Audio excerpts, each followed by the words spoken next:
the things that we're praying for now, at one point, we're going to look back at this time and say, dang, it was all a dream. Like, we're going to remember the times that we're in now. We're going to think back on it like how Biggie was in that song. Like, you know, I used to read Word Up magazine. Like we just marked these moments as moments that we're going to look back on when we accomplish the things that we want to accomplish.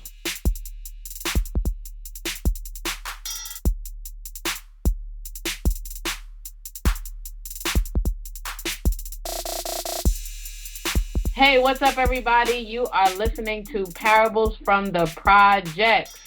I'm one of the hosts, Mia Hall, 19, a.k.a. Nay from Pink Houses. I'm Gorgeous Gordy 9 on Instagram, and keep the shape you in. Always stay fit. Shit. Oh, excuse me. No more cursing. That's right. We don't no curses this whole episode. Watch. Oh, stooky now. Watch out now. Thank you. Thank you to all who have been listening. We did pass the 200 downloads mark, so we do thank everybody that has tuned in. Thank you. We do thank China and Gabby for leaving a review. We have Gabby. That's my real daughter. We got a few reviews up now, but we would love to have more. Make sure that you share this podcast with a friend. We definitely want you to spread the word and spread the good in the hood, as we always like to do. So going to our first segment, what's going on? Daddy, give us updates. How's your week? How's it going? How's it growing? What's going on? I'm sitting on in front of this chop joint right now as we speak. Came down to do the podcast. I think I'm on Furman Street. That's going down at this very moment. I got a retreat, actually a job retreat coming up on the 30th and the 31st. Now, people, why the job retreat is so crazy because, but you know, I'm just saying where I come from, my job title and my job description and my job responsibilities is bananas. I keep the building from blowing up, all of them. So I started from the bottom, now I'm here for real. Trust, I'm telling you. So I got a real good job that's getting better because we're doing, you know, going on retreats, get a raise with all that good stuff. So that's some real big stuff happening in my life. You know, the knee surgery, I know everybody's, well, maybe you guys ain't hear about it yet, but I'm supposed to get a double knee surgery. It keeps getting pushed back. But now I ain't even stressing it because I know it was for just to be in these retreats and all this stuff, so they can't deny me the next position. Bam! I just said that really loud, and people are looking at me. But I said that because y'all gonna see how real that is in the future. So anyway, that's some big stuff happening in my life, money-wise and legally and with a job, and because I work hard. Can you believe that crap? See? Bam! No cursing. Verse. Let's go, Mia. That's it. What you got going on? Bam. All right, what's going on with me this week? I'm definitely still celebrating the birthday. Got to celebrate Tone Bell's birthday on Saturday. Got to do a great bonfire. The last time we spoke before the podcast, I was kind of preparing for the bonfire, so we had it, and it was amazing, man. Shout out to everybody who came out. Those who couldn't make it, man, definitely see you next time. So that was fun. Shout out to my little cuz, little Darren. He came on the live. I'm also going live, so little something for the Saints, recording the podcast. But yeah, so that's what happened this weekend, and I went to church. Church was lit, as it always is, man. Had a good time at church. Man, he preaching down the house. He was talking about an interesting topic, Ruth and Boaz. So, you know, us single ladies, it's an interesting story and a great model. Oh, you know what, too? I gotta insert a little Biggie in here because my friend Chittima was talking about Juicy and just, it was all a dream, like, you know, thinking about what Biggie up in the limousine. No, it's not his birthday, but we were just talking about how, like, you know, the things that we're praying for now, at one point we're going to look back at this time and say, dang, it was all a dream. Like, we're going to remember the times that we're in now. we're going to think back on it like how Biggie was in that song. Like, you know, I used to read Word Up magazine. Like we just marked these moments as moments that we're going to look back on when we accomplish the things that we want to accomplish, right? So we have to dream in advance, and we have to think about sometimes, like, you know, when we accomplish what we accomplish, we got to remember where we came from, like Biggie did. Right. The views by the pool, consider the fool because I dropped out of high school. You know, like, what if we thought ahead to what we are, to where we are now? So, you know, so let's prepare for the dreams that we're going to fulfill. All right. Preach, young lady, preach. All right. So on the last episode, we talked about you being in the group home. And, you know, that was a very interesting time going to Huntington, Long Island. And you spoke about them having budget cuts, unfortunately, and you weren't able to take advantage of some of the things that they had when they had a budget, like, you know, being able to go to college, you know, through the program, and you had to go home. So I know that you spoke about, you know, you found your dad. I know that you hadn't spoken to him, I believe you said, since you were a child, but when you came out, you had to give them an address of a place that you were going. So you found your dad, stayed with him for a little bit, stayed with some friends, but the hustle couldn't stop. Grind don't stop, grind don't quit. The hustle didn't stop. And yeah, so you continued to pickpocket, continued to do what you did for a long time. And I know that in the midst of all of that, of course, I was born when you were 19, so I'm guessing that was like the next year? That's right, baby. I was 19. You was born the next year. That's crazy. I ain't never even think about that. And then I guess Janae was born in that time, too. Janae was born 3 years later, 87. Right. Janae was born 87, and then you went back to jail in 89. Right. So I had caught two. No, I had already done time. I'd already done, 6 months, 9 months, 8 months. Me and Darren did 9 months together again on Rikers Island. Then I finally caught 2 felonies. So all of them was kind of misdemeanors because they ain't never catch the merchandise or something. But the last 2, they really got me with 4 wallets. So they caught me with everything. And the first one, they gave me 5 years probation. Then they gave me a 4 to 9, which got reduced to a 1 and 3. So the 1 and 3, I said that's what sent me to SHOC. Because then the DA recommended me going to this new program called SHOC, and we there. You know, that's it. That's the transition, right? All in a nutshell. Okay, so back up. Take me through this airport story, because that's what I remember from the last time. I know that it was interesting. I was working for a limousine company. Fought one of the drivers one time, quit his company, then just started, picking pockets, doing my hustle. I remember I was trying to go straight, and my brother had changed his life. He wasn't hustling no more, and I had tried to change it. But let's say I got 12 arrests, in and out of jail. I did a couple of bids. I did one bid with my brother for 9 minutes, and then I finally got 2 felonies. So the 2 felonies led up to, I got 1 felony. They gave me the 5 years probation, which was the setup. Everybody know that, but you took it just to come home. Some dudes would cop out to the 1 and 3 and just say fuck it.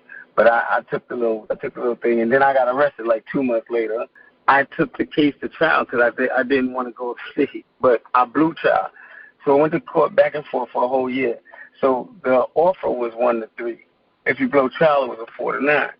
So I blew trial, but at sentencing, the guy was like, my DA came, and he was like, the guy who convicted me of this crime. And the guy was this big-time DA back then named Sirocco, who got Robert Chambers. He actually, when he said, hold on, Your Honor, may I approach the bench? He approached the bench, said something to the judge. He came back to me and said, listen, young man, I'm going to give you a break.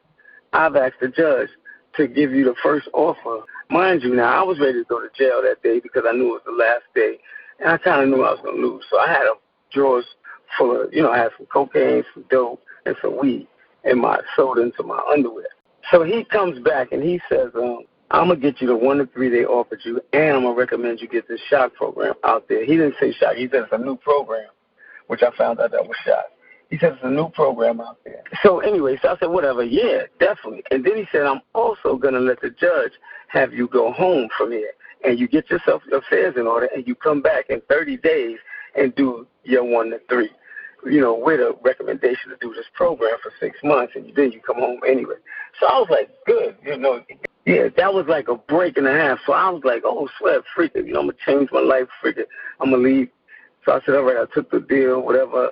I come back in 30 days. But when I left the courthouse, I threw away my drugs because I thought I got blessed, even though I didn't know nothing about God and all that. But anyway, I leave the courthouse.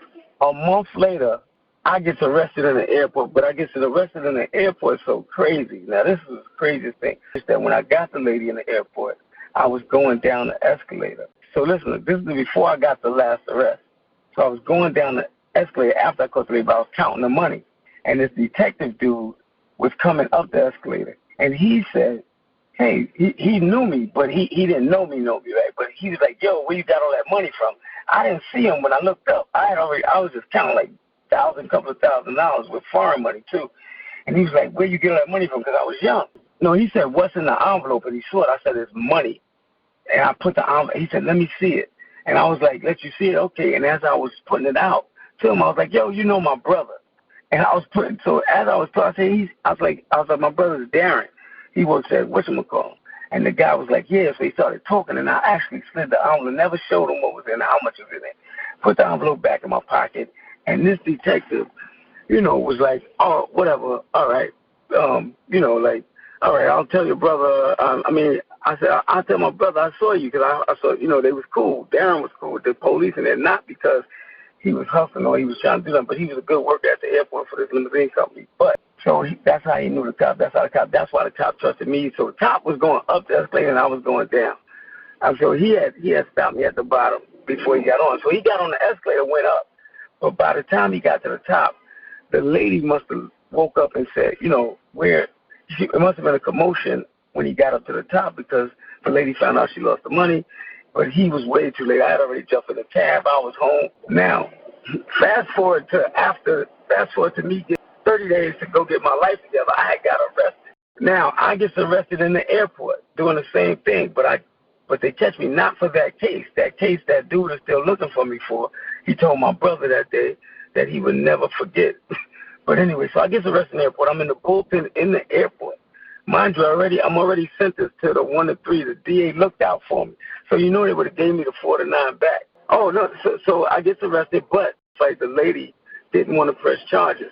But I get arrested and go to the bullpen in Queens. And I'm in the bullpen, but I don't know the lady is not going to press charges. The next day, the cops come to the bullpen and say, they call my name. They had to let me go because the lady wasn't going to press charges. So she just wanted her merchandise and go home, so they couldn't do nothing. So they had to let me go from the bullpen. I never saw the judge. My case, it never went to the judge, so they never knew I got arrested. And if they did, it could have been false anyway. So, all right, so the 30 days is up. A friend of mine get killed. The next 7 days, I go upstate. So first we go upstate, we go to downstate. It's an orientation. So the guy introduces, he says, it's a new program out. Now, mind you, I remember what the DA told me. It's a new program out. You can do 6 months in this military program and you can come home, which was shock. Now, they showed a video of shot. They give you something to fill out. You can either check the box, yes or no, that you want to go to shot. Now, all my friends, them dudes was like, yeah, I ain't going to that dumb shit, because they showed a video of these Army dudes yelling all in your face, whatever. But they was like, I ain't doing that shit. Fuck it, I'm going to do my time. Me, I was saying that shit, but I checked, yes, just in case. Not just a long shot.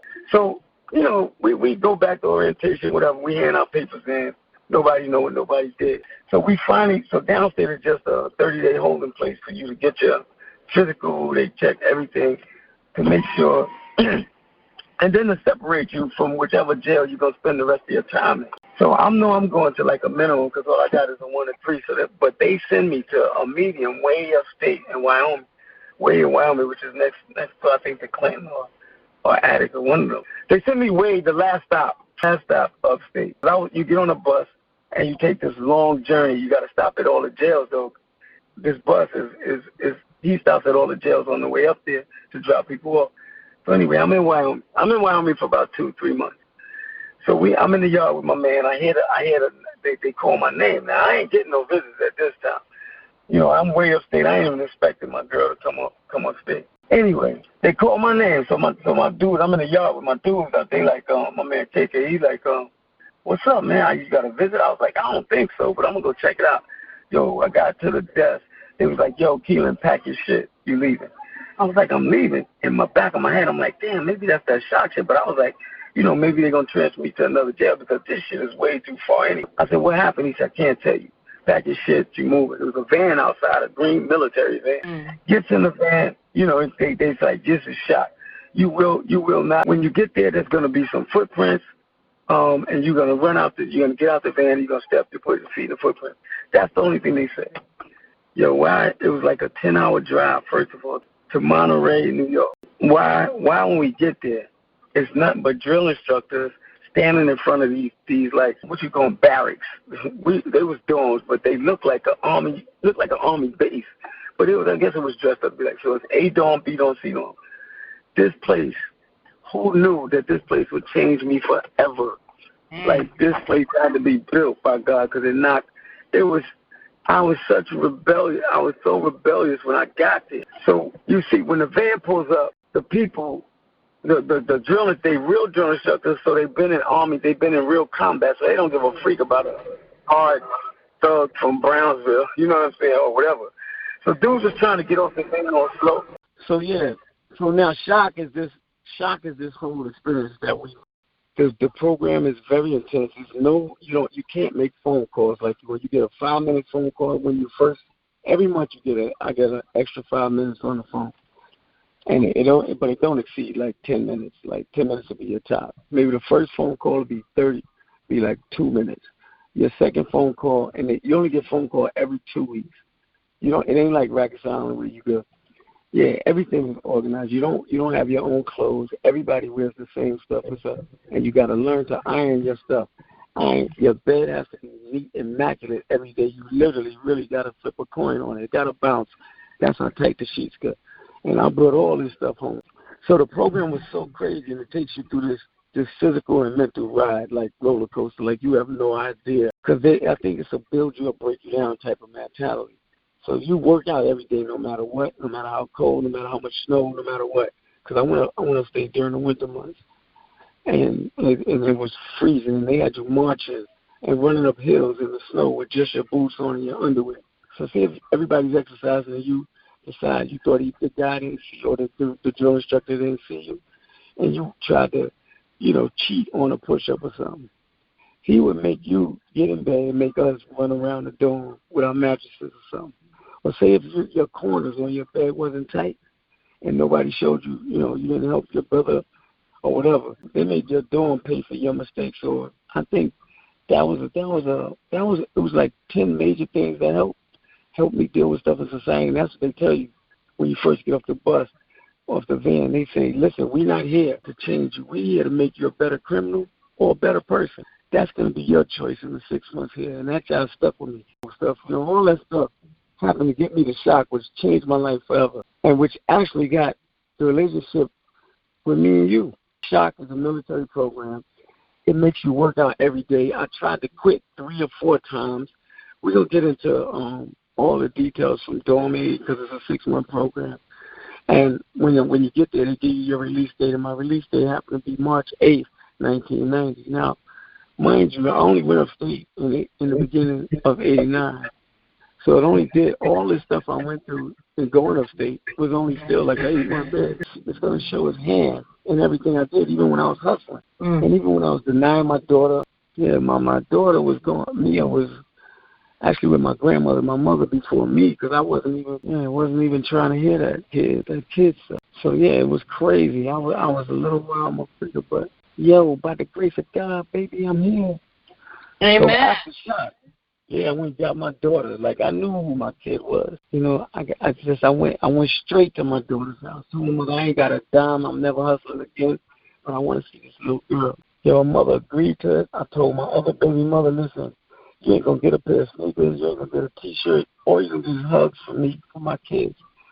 When I come see them, I'm bringing this one to see the other one, and they meet. And even though the mothers was at war, and I'm gonna tell you, man, I really brought a peace Like, it was so settling in my heart what I was doing. Like, when I was upstate in that shot program, they make you do sit-ins and programs, and they make you work out. You can't.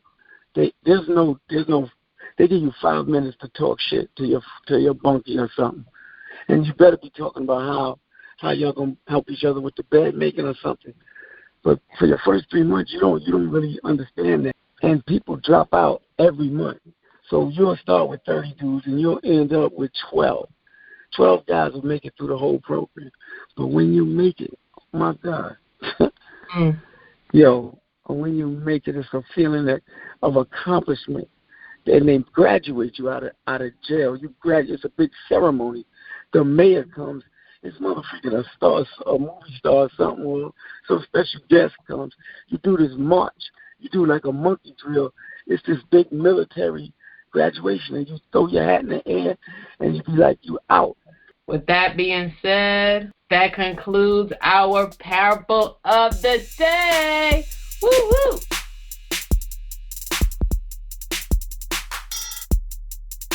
So our next portion of the podcast is our person of the day. Today we would like to highlight none other than Big Rosie. Big Rosie Rose.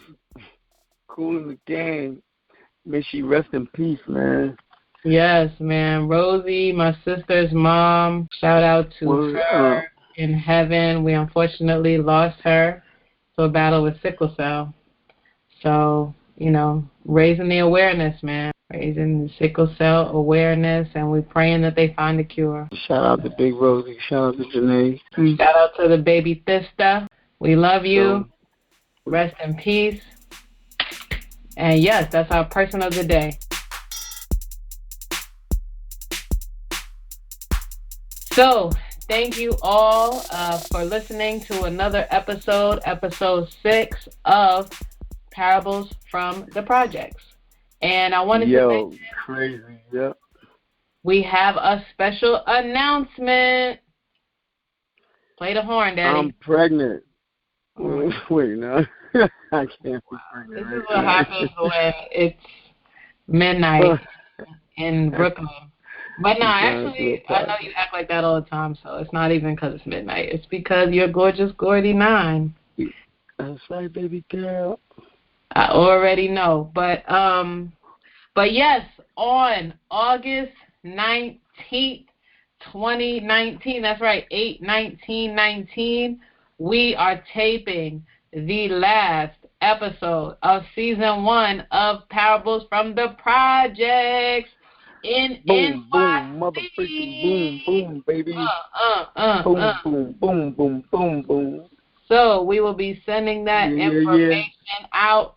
Make sure the website. We have a new Instagram page, so we're definitely going to be keeping you updated on there. It's at Parables from the Projects. Kept it very simple. But yes, we're on the gram. It's an easy way for you to get information, for you to find out how you could see new episodes, and we'll even be posting some throwback pictures so you can see the time periods when we talk about the episodes. Right, Pop? Yep. That's how we doing it. We doing it big, y'all. Let's stay tuned, baby. We doing it Stay tuned. big. So save the date, the evening. It's on a Monday of August 19th. I'm coming home, and we will be taping our podcast live. We're gonna have special guests. It's gonna be dope. So we definitely want y'all to get your tickets. Tickets will go on sale soon. We'll keep you updated. We'll let you know. All right. All right. So as always, thank you for listening. We want you to share it with a friend. Give us your feedback. Leave a review if you're listening to us on iTunes. We thank all the people who have downloaded the episodes so far. Like I said, we passed the 200 mark. We're looking to go even further. But honestly, we just want to inspire somebody, encourage somebody, make somebody smile, make somebody, not give up. Because if we went through all that we've gone through and didn't give up, we know you could do the same. Peace out. We'll see you next week.